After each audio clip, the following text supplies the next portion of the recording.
Who is the leading stealer in all-time NBA history? Distracted me.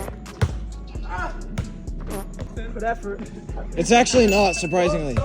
Nope, he's number 2. Yeah, no, you got it right. Second game. Who scored the most points per game in the 2022 season in NBA?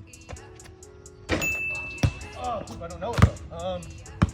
Luka Doncic? No.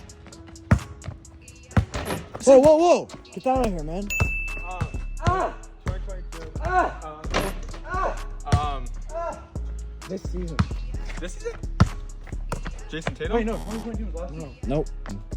No, it wasn't. Yeah, it was. So you just on their own year, but they were both the same guy.